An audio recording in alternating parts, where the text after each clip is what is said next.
Assalamualaikum warahmatullahi wabarakatuh. Alhamdulillahirabbil alamin wassalatu wassalamu ala asyrafil anbiya'i wal mursalin wa ala alihi wa ashabihi wa man tabi'ahu bi ihsanin ila yaumiddin. Qala Allah ta'ala fi kitabihil karim, a'udzu billahi minasyaitonir rajim. Yarfa'illahu alladhina amanu minkum walladhina utul ilma darajat. Rabbi zidna ilman nafi'a warzuqna fahma. Rabbi shrah li sadri wa yassir li amri wahlul 'uqdatam min lisani yafqahu qawli. Allahumma anfa'na bima 'allamtana wa 'allimna ma yanfa'una wa zidna ilma. Ikhwani fid din rahimani wa rahimakumullah. Alhamdulillah, kita bersyukur kepada Allah Subhanahu wa taala dengan kenikmatan-kenikmatan yang Allah berikan kepada kita bisa berkumpul di dalam tempat yang berbarokah ini dalam rangka untuk thalabul ilmi. Menuntut ilmu adalah sebuah kewajiban bagi setiap hamba agar supaya dia mengerti jalan kehidupan, cara dia menjalani kehidupan ini sesuai dengan yang diinginkan oleh Allah Subhanahu wa taala. Inilah satu-satunya cara agar supaya hidup kita adalah hidup menjalani kehidupan yang sesuai dengan apa yang diinginkan Allah dan Rasul-Nya. Rasulullah sallallahu alaihi wasallam bersabda, "Man salaka tariqan yaltamisu fihi ilman, sahalallahu lahu bihi tariqan ilal jannah." Barang siapa yang meniti sebuah jalan di dalam menuntut ilmu, maka Allah akan mudahkan baginya jalan menuju surga. Artinya akan menjadi sebaliknya, ketika kita menjalani kehidupan tidak dengan ilmu, artinya kita mudah menjalani kehidupan ini menuju neraka, na'udzubillah, dan sulit menjalani kehidupan ini untuk menuju surganya Allah. Salawat dan salam kita aturkan kepada Nabi kita Muhammadin sallallahu alaihi wasallam yang telah mengajarkan kepada kita semua agama Islam ini, sampai pada detik ini kita bisa mengikuti apa yang disunahkan oleh Nabi kita Muhammad, dan semoga sampai akhir hidup kita selalu berada di dalam sunnah-sunnahnya, dan sampai kepada jannahnya kita bisa bertetangga dengan Nabi kita Muhammadin sallallahu alaihi wasallam. Amin ya rabbal alamin. Ikhwani fiddin rahimani wa rahimakumullah. Alhamdulillah, kita insyaallah malam hari ini sampai di bab yang ketujuh, halaman 20 insyaallah. Setelah kemarin di bab yang keenam kita membahas tentang adab-adab menuntut ilmu yang mulia. Di bab yang ketujuh ini Syekh Muhammad Syakir membahas tentang adab-adab bermutolaah, mudzakarah dan munadharah. Apa itu mutolaah, mudzakarah dan munadharah? Kita baca. Bismillahirrahmanirrahim. Qala musannif rahimahullah wa nafa'ana bi'ulumihi fid darain. Ad-darsu as-sabi'u, pelajaran yang ketujuh. Fi adabil mutala'ati wal mudzakarati wal munadharati. Di dalam adab-adab al-mutala'ah, memutola'ah. Apa mutola'ah? Mutola'ah itu aslinya juga bahasa Indonesia. Mutola'ah, meneliti ya. Wal mudzakarah dan mudzakarah, mengulang. Wal munadharah dan berdebat, perdebatan. Jadi di bab 7 ini Syekh Muhammad Syakir beliau menjelaskan tentang bagaimana kita beradab di dalam mutolaah kitab, menelaah kitab, kemudian mengulang pelajaran atau kitab, wal munadharah, dan bagaimana kita beradab di dalam perdebatan. Ya bunayya, wahai anakku, in aradtal khaira li nafsika, jika kamu menghendaki al khaira, kebaikan, li nafsika, untuk dirimu, fala tutali' darsaka wahdaka, maka janganlah tutali', kamu menelaah, darsaka, pelajaranmu, wahdaka, sendirian. Janganlah kamu menelaah pelajaranmu sendirian. Wattakhid laka, dan ambillah laka bagimu, sadiqan, seorang teman, min ikhwanika, dari saudara-saudaramu,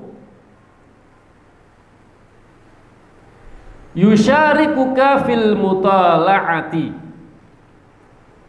menyertaimu di dalam menelaah kitab, wa yu'inuka, dan menolongmu, membantumu, alal fahmi, atas pemahaman, di dalam memahami kitab.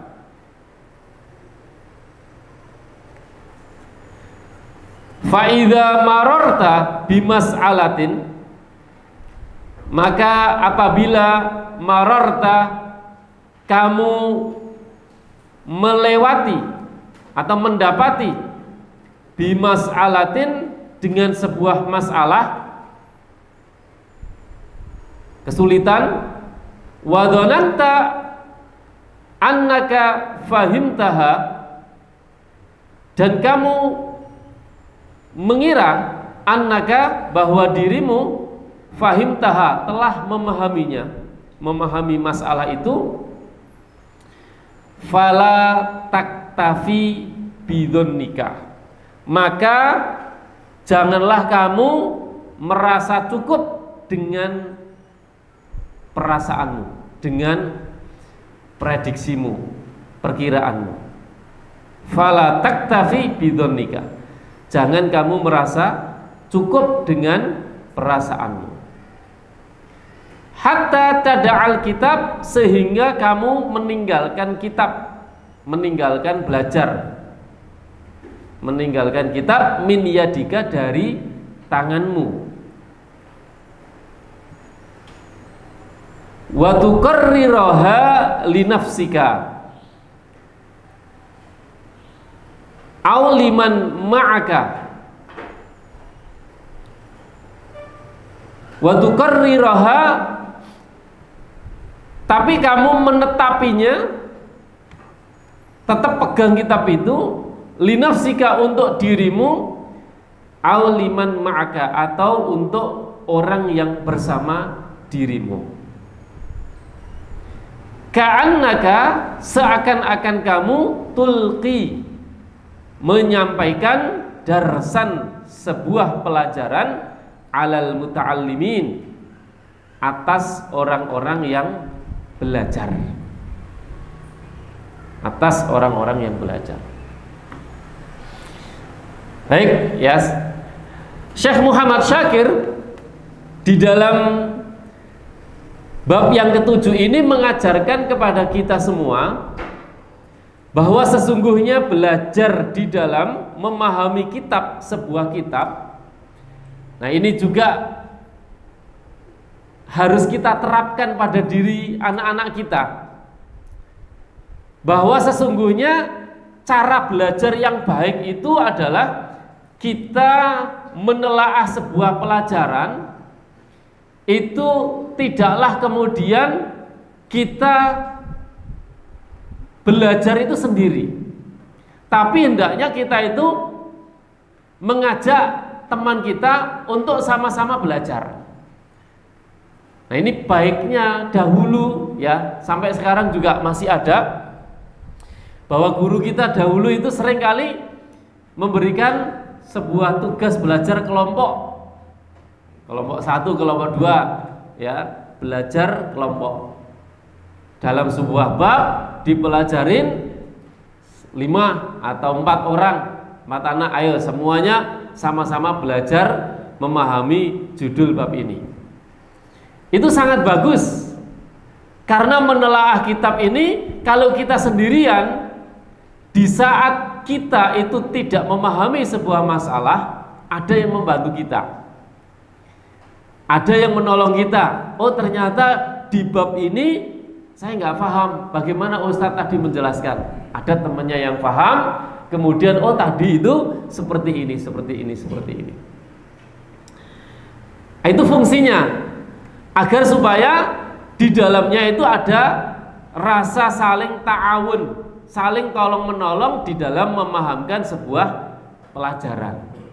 Tapi kalau sendirian, ketika kita nggak paham, wes itu menjadikan diri kita malas, kemudian tutup kitab, ya, masuk kamar, gelar kasur, tidur bleng.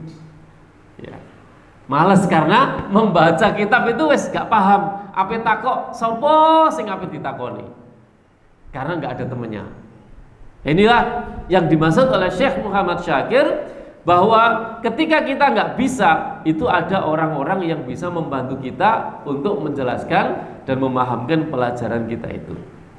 Tapi ya, ketika kita bisa, ya, ketika kita melewati sebuah masalah, kemudian kita itu mengira, wah, bahwa saya ini sudah paham.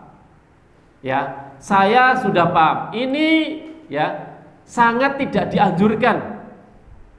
Sangat tidak dianjurkan. Kenapa? Karena ketika timbul di dalam hati kita itu keyakinan bahwa kita sudah memahami dan menguasai sebuah masalah, maka seringkali akan timbul rasa, wah, saya sudah paham, saya tidak perlu untuk belajar lagi karena saya sudah paham masalah ini. Atau saya tidak perlu untuk berangkat taklim lagi karena pelajaran ini saya sudah paham. Apalagi ya kalau misalkan gurunya tidak ada, yang ada hanya teman-temannya. Atau ketika taklim ya dia mendapati seorang yang mengajar itu orang-orang yang mungkin tidak dia sukai atau tidak berada di atas sebuah frekuensi, satu frekuensi sama dia. Mungkin ada beberapa perbedaan pendapat, sehingga ketika kita itu mencukupkan bahwa satu kitab atau satu pembahasan kita di dalam diri kita itu sudah mengaku bahwa kita paham, itu akan menghalangi untuk menuntut ilmu lagi. Maka di sini disebutkan fala taktafi bidonnika hatta tada'al kitab. Jangan kamu sampai berhenti sehingga merasa dirimu cukup, merasa dirimu paham, itu akan menjadikan kamu itu meninggalkan kitab itu. Dah, nggak usah belajar lagi. Apa? Belajar di sana cuman ini saja, cuman itu saja. Nah, ini tidak bagus ya. Akan tetapi apa?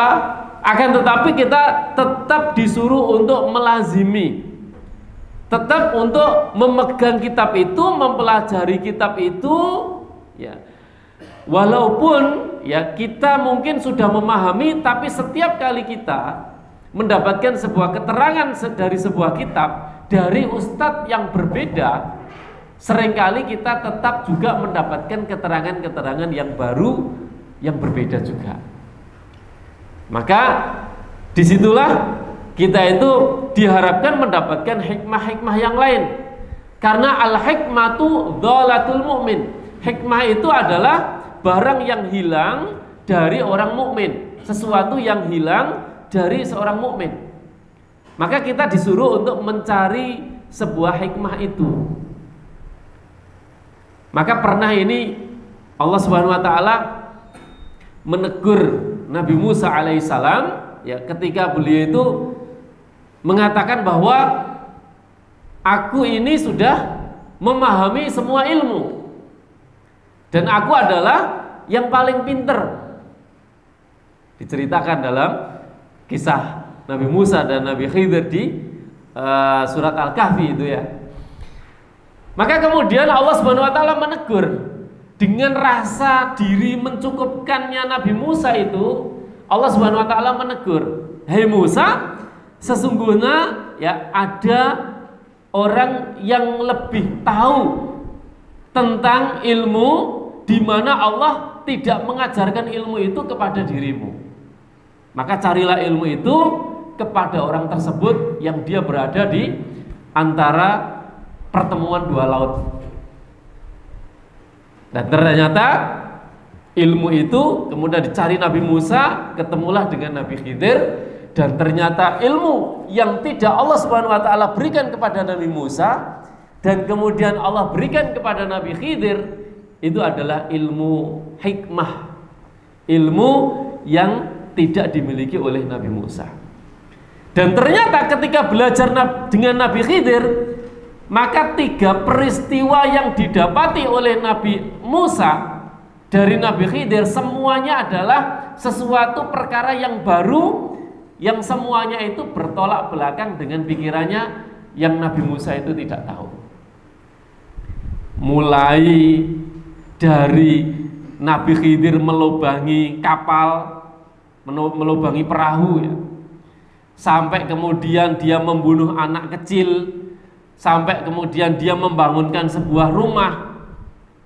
Itu Nabi Musa setiap kejadian itu bertanya. Padahal Nabi Khidir sudah mengatakan lantas tati'a ma'ya sabra. Hei Musa, kamu nggak akan bisa sabar kalau ikut sama saya. Nah ini Nabi Musa mempelajari ilmu yang dari Nabi Khidir, semuanya itu adalah hal yang baru. Oleh karena itu ya, kita jangan sampai mencukupkan diri kita dengan apa yang sudah kita pahami. Tapi teruslah kita itu menetapi dan selalu belajar, mesti ada hikmah-hikmah yang baru yang kita dapatkan. Kita lanjut, ya bunayya, wahai anakku, ta'addab ma'a akhikal ladzi takhtaruhu lil mutala'ah. Ta'adab, beradablah kamu bersama akhika saudaramu alladzi takhtaruhu, yang kamu pilih lil mutalaah, untuk menelaah kitab, untuk bersama-sama menelaah kitab. Nah, ini berarti sahabat kita yang sama-sama selalu belajar dengan kita. Wa idza fahimta qablahu fala taftakhir, dan apabila kamu telah memahami qablahu, sebelumnya, jadi sudah memahami sebuah masalah duluan, fala taftakhir, maka janganlah kamu sombong, alaihi, atasnya, bisabqi, dengan mendahuluinya. Ketika berdua belajar bab masalah fikih, mungkin bab masalah jual beli, kemudian dia mendahului dengan mengatakan, wah saya sudah paham ini. Nah ini jangan sampai seperti itu ya, karena sesungguhnya kata-kata itu adalah berangkat dari rasa sombong di dalam hati kita yang menganggap bahwa diri kita itu lebih tahu dari saudara kita. Wa idza 'aradaka fi fahmi mas'alatin fastami' lima yaqulu. Wa idza 'aradaka, dan apabila 'aradaka, temanmu itu menjelaskan kepadamu, fi fahmi, di dalam memahami mas'alatin, sebuah masalah, fastami', maka dengarkanlah, lima yaqul, terhadap apa yang dia katakan. Dengarkan, walaupun hatta sampai kita itu sudah paham, dengarkanlah. Farubbama, bisa jadi yakunul haq ma'ahu, kebenaran itu ada bersama dirinya. Bisa jadi dia yang benar gitu. Wa anta mukhtiun, dan sedangkan kamu mukhtiun, salah fi fahmika, di dalam pemahamanmu. Ya, bisa jadi ya, justru ketika kita itu sudah merasa bahwa diri kita itu yang paling benar dan yang paling paham, ternyata ketika dia menjelaskan, oh ternyata dia yang benar. Bisa jadi seperti itu.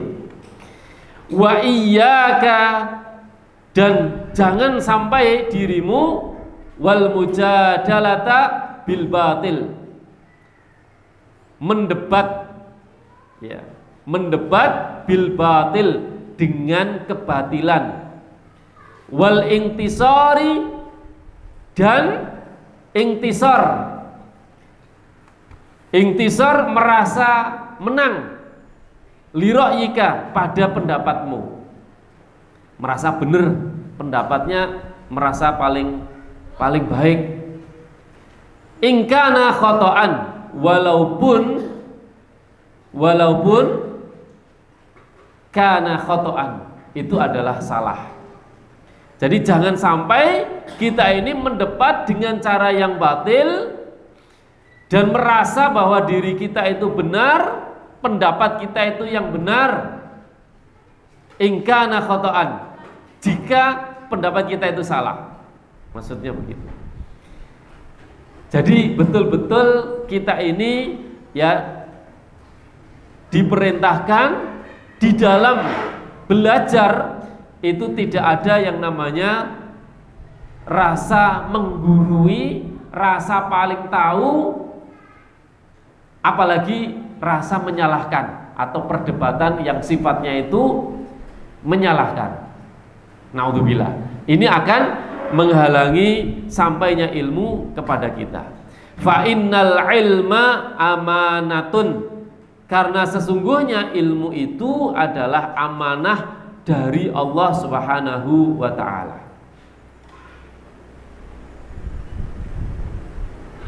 Wa man intasara lil batil faqad dhayya'a amanatallah, dan barang siapa yang intasara lil batil, merasa menang dengan kebatilannya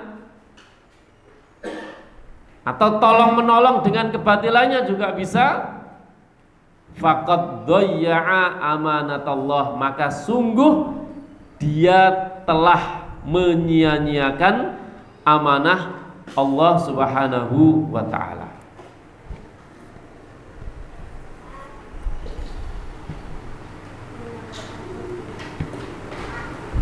Ya bunayya, wahai anakku,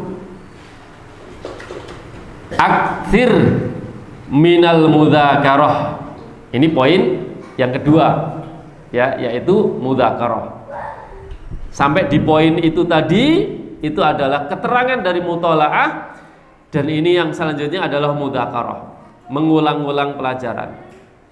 Wahai anakku, aktsir, banyak-banyaklah minal mudzakarah, dari mengulang pelajaran, lima hasalta, terhadap apa yang sudah kamu dapatkan, minal ulumi, dari ilmu-ilmu. Kalau saya kecepatan ditegur ya Pak, sedengan. Wahai anakku, banyak-banyaklah minal mudzakarati, dari mengulang-ulang pelajaran, lima hasalta, terhadap apa-apa hasalta yang kamu dapatkan, minal ulumi, dari ilmu-ilmu. Fa inna, lah ini Pak, penting sebabnya ini, kenapa kita harus banyak mudzakarah, kenapa anak-anak kita itu suruh mengulang-ulang. Fa inna afatal ilmi an-nisyanu, karena sesungguhnya afatal ilmi ya, yaitu keburukan ilmu atau bencananya ilmu ya, bencananya ilmu itu adalah an-nisyanu, lupa. Jadi satu-satunya tantangan orang yang berilmu, orang yang belajar, itu tantangan yang paling utama itu adalah lupa. Wis itu apa ya? Sesuatu yang bertentangan dengan ilmu. Jadi ilmu itu mengetahui, nisyan itu lupa. Lah orang yang berilmu itu dia harus apa? Sering mudzakarah. Karena apa? Karena untuk melawan lupa. Melawan lupa. Penghalang daripada ilmu itu. Nah kalau nggak pernah mudzakarah, wah, yo pelajaran itu cuman lewat tok. Lewat tok. Ada yang mengatakan masuk telinga kanan, keluar telinga kiri. Ora sampai tinggal di pikiran kita, bahkan di hati kita. Dia hanya lewat seliwer gitu aja. Nah ini penting. Sampai-sampai di dalam kitab Ta'limun Ta'alim ya, Syekh Az-Zarnuji beliau mengatakan di dalamnya itu ada perkataan ulama, al-madatu wahidun wa tikraru alfun. Jadi kalau kita memahami sebuah pelajaran itu cuma satu. Pelajaran itu satu dan mengulang-ulang pelajaran itu 1000. Jadi kalau anak kita itu menghafal Al-Quran saja, sering kali kita dan bahkan kita juga meyakini bahwa menghafal Al-Quran itu mudah. Tapi yang sulit apanya, Pak? Yang sulit itu menjaganya. Loh, untuk menjaga hafalan Al-Quran kita, anak-anak kita, itu dengan apa? Dengan murojaah. Lah murojaah itu artinya mengulang-ulang hafalan. Itu kalau hafalan Al-Quran disebut murojaah, kalau pelajaran disebut mudzakarah, mengulang-ulang pelajaran. Nah, kalau nggak diulang-ulang, maka ilmu itu tidak akan pernah singgah di dalam otak kita, bahkan hati kita. Dia hanya berlalu lewat gitu saja, mudah lupa. Maka pelajaran itu satu, tapi mudzakarah itu 1000. Maka dari itu ya selalu kita tekankan anak-anak panjenengan dan kita sendiri ketika sudah diberi ilmu di sekolahannya, maka hendaknya orang tua itu mengontrol di rumah di dalam memurojaah pelajaran ataupun hafalan. Kalau enggak, wis akan dapat saonone. Insya Allah saonone, ya. Ya kalau di tapas 3 itu 10 juz, lulus dapat 10 juz. Kalau orang tua itu tidak maksimal mengontrol murajaah, 10 juz itu tidak akan pernah tercapai. Bahkan ya sampai anak-anak ada yang hanya dapat 2 juz atau bahkan 1 juz selama 6 tahun. Ketika kita observasi, ternyata ya di antara sebabnya adalah orang tua yang tidak pernah mau menyisihkan waktu untuk ya mengontrol anak-anaknya bermurojaah. Nah, ini seringkali kita dapati seperti itu. Maka murojaah ini penting. Murojaah, mudzakarah itu sangat penting karena disitulah kita itu menanamkan dan menempelkan hafalan kita di dalam pikiran kita. Wa'lam, dan ketahuilah annaka, sesungguhnya kamu fi nihayatil am, di dalam akhir tahun, pada akhir tahun. Nihayah itu akhir ya, al-am tahun. Pada akhir tahun satumtahanu, kamu akan diuji fi kulli ma'lumat, pada setiap maklumatika, maklumat atau pengetahuanmu. Kamu akan diuji setiap pengetahuanmu. Pengetahuanmu itu sampai di mana? Maka kalau di kita ini nggak ada ujian ya, karena memang kita ini kurikulumnya bebas ya, taklim orang tua. Tapi kalau di sekolahan kita yang sudah terskedul kurikulumnya, maka di akhir tahun ada ujian, namanya ujian kitab. Ujian kitab. Ya, satu kitab tauhid, satu kitab itu akan diujikan. Ya, kalau di Al-Iman ya satu anak diuji 4 ustadz. Ada yang uji dari sisi pemahaman isinya, pemahaman isi kitab itu. Ada yang menguji dari sisi hafalannya, ada yang menguji dari sisi bahasanya, nahwu dan sorofnya, ya ada yang menguji dari sisi yang lain. Nah itu sampai sebegitunya diujikan.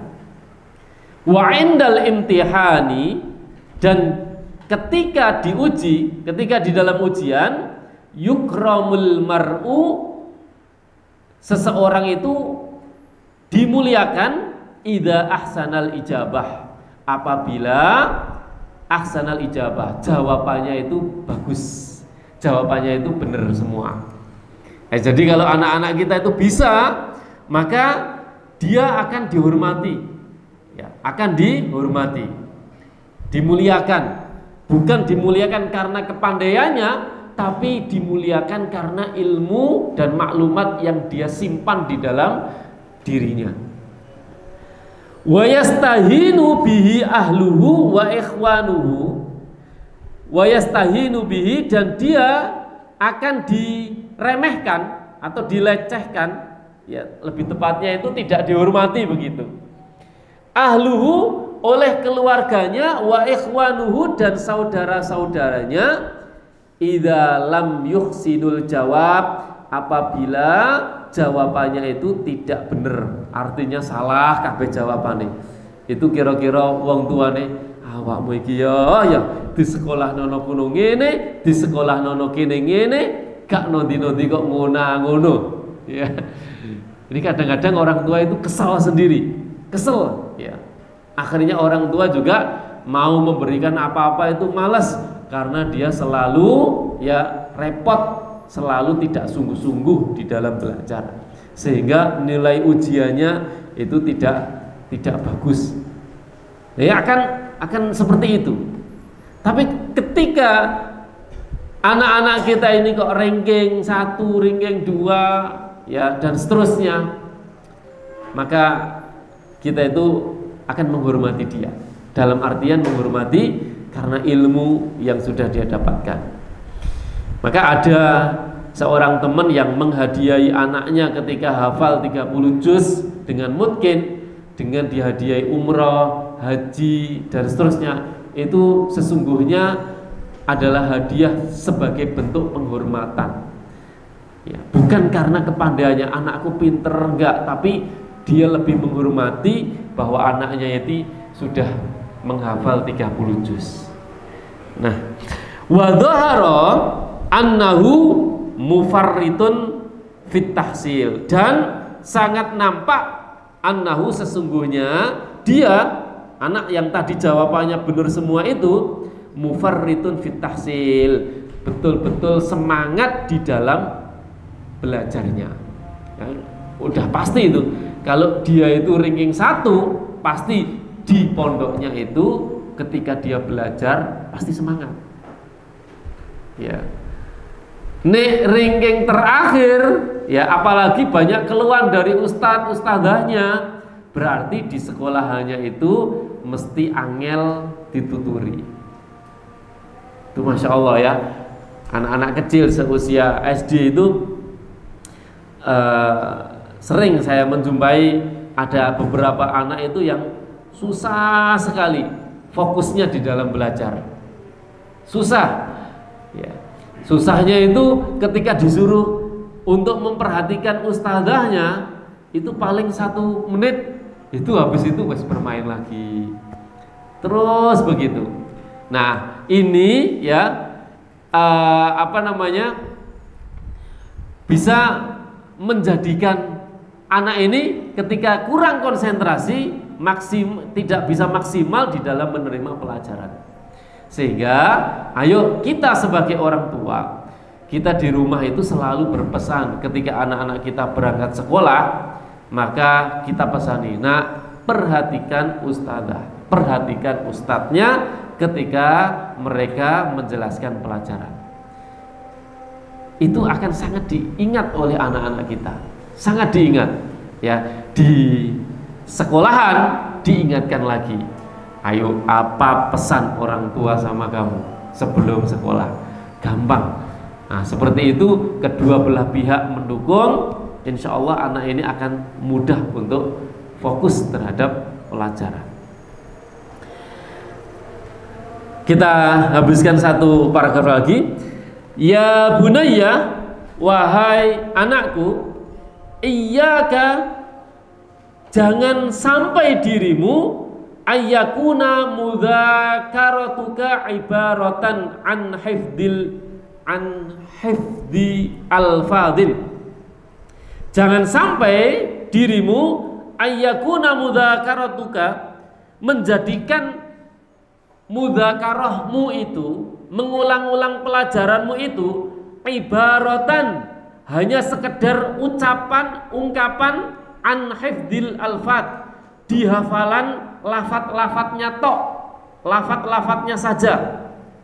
La taqilu maknaha, kamu tidak memahami maknanya. Jadi jangan sampai anak-anak kita itu hafal tapi di mulut tok, lancar hafalannya. Termasuk hafalan Al-Quran itu lancar hafalannya, tapi sekedar di lafadznya tok, di mulutnya tok ya. La taqil maknaha, dia nggak memahami sama sekali tentang kandungan yang ada di dalamnya, makna-maknanya nggak paham. Walakin, apalagi wong maknanya saja nggak paham, apalagi kandungannya, tafsirnya misalkan, cara mengamalkan ayat ini di dalam kehidupan misalkan. Jangan sampai kita itu hanya hafal lafadznya toh. Karena kalau hafal lafadznya saja, Al-Quran tidak akan pernah bisa merasuk di dalam hati kita sampai membentuk sebuah karakter, dan karakter itu menjadi amalan keseharian yang dia akan tampakkan di masyarakat. Tapi Al-Quran ini harus kita tanamkan di dalam dada anak. Maka ikhwani fiddin sekalian, bahwa hafalan Al-Quran saja itu belum cukup, tidak cukup ya, nggak cukup. Tapi anak ini harus bisa menjiwai Al-Quranul Karim, harus bisa menjiwai dan menjadikan sebuah panduan kehidupan dia di dalam menapaki kehidupan ini. Walakin, akan tetapi, ij'al himmataka, jadikanlah himmataka muwajjahatan ila ta'aqqulil ma'ani. Himmataka, jadikanlah semangatmu itu, tujuanmu itu muwajjahatan, tertuju, ila ta'aqqulil ma'ani, kepada memahami makna-maknanya, wa tathbitiha fi dhihnika, dan mengokohkan pemahaman itu fi dhihnika, di dalam ya perasaanmu, di dalam karaktermu, dalam dirimu. Nah, maka apa namanya, justru di dalam memahami Al-Quran, justru itu yang wajib itu adalah mengamalkan Al-Quran, bukan menghafalkannya. Tapi mengamalkan Al-Quran itu wajib hukumnya, tapi menghafalkannya itu adalah keutamaan. Artinya kalau orang itu tidak hafal Al-Quran, tidaklah mengapa bagi dirinya, ya, tidaklah mengapa. Akan tetapi ada surat-surat yang wajib dihafal, termasuk surat Al-Fatihah itu ya. Surat yang wajib dihafal, setiap muslim wajib hafal kalau itu. Tapi selain daripada itu adalah anjuran dan keutamaan. keutamaan. Tapi yang wajib apa? Mengamalkan Al-Quran. Nah, ketika orang itu hanya sekedar mendapatkan hafalan, tidak memahami, maka orang yang tidak memahami pasti dia tidak akan pernah tahu bagaimana cara mengamalkannya, cara dia berhidup di dalam masyarakat. Nggak tahu bagaimana tentang hukum riba dalam Al-Quran, nggak ngerti ya riba kabeh. Bagaimana hukum perzinaan, nggak ngerti ya bubar kabeh, zina kabeh. Bagaimana hukum minum khamr, nggak tahu ya, pada minum semua. Bagaimana cara kita itu bergaul dengan keluarga, anak, istri, nggak tahu ya, wis rusak semua. Ya, broken home jadinya. Maka ini ya, mengamalkan Al-Quran itu adalah wajib, sedangkan menghafalkannya itu adalah sebuah keutamaan. Maka jangan sampai terbalik, jangan sampai hanya menghafal terus ya. Dan hari ini seringkali kita juga sudah banyak, walaupun itu bagus ya, sekolah-sekolah yang kemudian memberikan keunggulannya adalah unggulan tahfidzul Quran. Bagus ya, tapi akan jauh lebih bagus kalau unggulan Al-Qur'annya itu kemudian dijadikan karakter buat anak-anak didiknya. Ya. Kalau sekedar Al-Qur'an itu dihafalkan kemudian dilombakan, kemudian mendapatkan juara yang lomba, bukan itu tujuannya. Bukan itu tujuan kita menghafal Al-Qur'an, tapi bagaimana menjadikan karakter di dalam diri anak kita itu karakter Al-Qur'an. Makanya Rasulullah SAW itu dikatakan oleh para ulama ya, kalau kalian itu menginginkan ingin tahu Al-Qur'an yang hidup ya, Al-Qur'an di dalam kertas mushaf ini kan kita nggak kemudian bisa mengetahui tutorialnya bagaimana di dalam kehidupan. Tapi ketika kita pengen tahu bahwa kehidupan nyatanya Al-Qur'an itu seperti apa sih, ya maka lihatlah Rasulullah SAW. Beliau itu adalah Al-Qur'an hidup. Al-Qur'an hidup ya. Maka kita itu menginginkan seperti itu. Bagaimana Al-Qur'an itu hidup di dalam kehidupan anak kita. Di pasar ada Al-Qur'an, di rumah ada Al-Qur'an, di safar waktu perjalanan ada Al-Qur'an, ketika kita bekerja ada Al-Qur'an, ketika kita jual beli ada Al-Qur'an, ketika kita itu hidup bermasyarakat Al-Qur'an, semuanya itu diatur dengan Al-Qur'an. Itu kehidupan Al-Qur'an itu begitu. Fa innal ilma, karena sesungguhnya ilmu itu huwa ma tafhamuhu la ma tahfaduhu. Masya Allah.